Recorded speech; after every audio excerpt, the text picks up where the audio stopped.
रीना को बचपन से ही तीखा खाना बहुत पसंद था। उसकी थाली में हरी मिर्च, लाल मिर्च का तड़का और चटनी न हो तो उसे लगता ही नहीं था कि खाना पूरा हुआ। मायके में सब लोग उसी के हिसाब से खाते थे।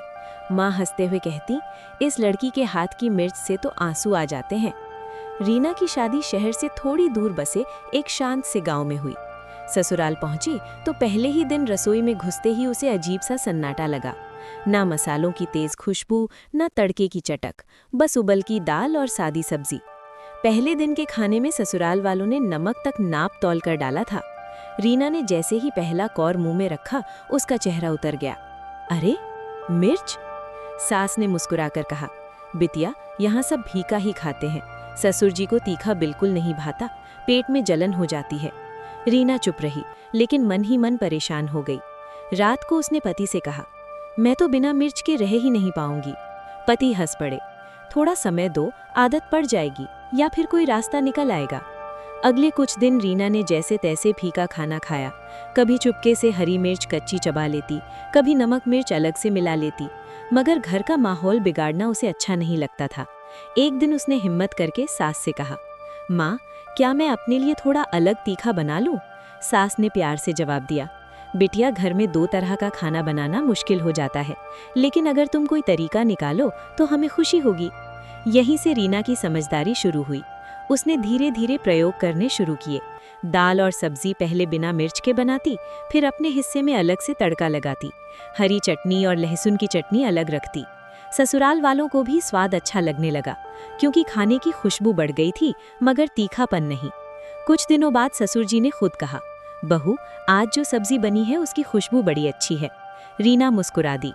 धीरे धीरे ससुराल वाले भी समझ गए कि स्वाद का मतलब सिर्फ तीखापन नहीं होता, और रीना ने भी सीख लिया कि सबकी पसंद का सम्मान कैसे किया जाता है। त्योहारों पर वो दो तरह का खाना बनाती, एक फीका, एक तीखा। एक दिन सास ने प्यार से कहा, बिटिया, तुम आई तो रसोई में रंग आ गया। रीना को तब समझ आया कि शादी सिर्फ दो लोगों का नहीं, दो स्वादों और आदतों का भी मेल है। समझदारी और प्यार हो तो तीखा और फीका दोनों साथ चल सकते हैं। गांव के किनारे बसा था रामदीन का छोटा सा घर। मिट्टी की दीवारें, टीन की छत और आंगन में एक पुराना नीम का पेड़। रामदीन की आमदनी बहुत कम थी। घर में बूढ़ी सास धन्नो देवी, पति मोहन और नई नवेली बहू सावित्री रहती थी। सावित्री की शादी को अभी कुछ ही महीने हुए थे। मायके में उसने कभी इतना अभाव नहीं देखा था, लेकिन ससुराल आते ही समझ गई कि यहाँ हर दाने की कीमत है। एक दिन अचानक मोहन काम की तलाश में शहर चला गया। जाते समय बोला, सावित्री, 4 दिन लग सकते हैं, घर में अनाज कम है, किसी तरह संभाल लेना। मोहन के जाते ही सास की तबीयत बिगड़ गई। बुखार और कमजोरी से उठना बैठना मुश्किल हो गया। सावित्री के सामने बड़ी समस्या थी, कम अनाज, बीमार सास और 4 दिन का इंतजार। उस रात सावित्री देर तक चूल्हे के पास बैठी सोचती रही। फिर उसने एक अनोखा फैसला किया, एक वक्त 4 दिन का खाना। अगली सुबह सावित्री ने सारा अनाज निकाला, थोड़ा सा चावल, कुछ दाल और सब्जी के नाम पर बस 2 आलू। उसने सोचा, अगर रोज अलग अलग बनाऊंगी तो अनाज खत्म हो जाएगा। क्यों ना एक बार ऐसा खाना बनाऊं जो 4 दिन चले। उसने चूल्हा जलाया और बड़े धैर्य से गाढ़ी खिचड़ी बनाई। उसमें आलू, थोड़ा नमक और ढेर सारा प्यार मिला दिया। फिर उसे 4 हिस्सों में बांट दिया। पहले दिन गरम गरम खिचड़ी सास को खिलाई। सास ने कमजोर आवाज में पूछा, बहू, तू खुद खा रही है ना? सावित्री मुस्कुराई, हाँ माँ, पेट भर गया। असल में उसने खुद बहुत कम खाया। दूसरे दिन उसी खिचड़ी को तवे पर सेंककर खिचड़ी टिक्की बना दी।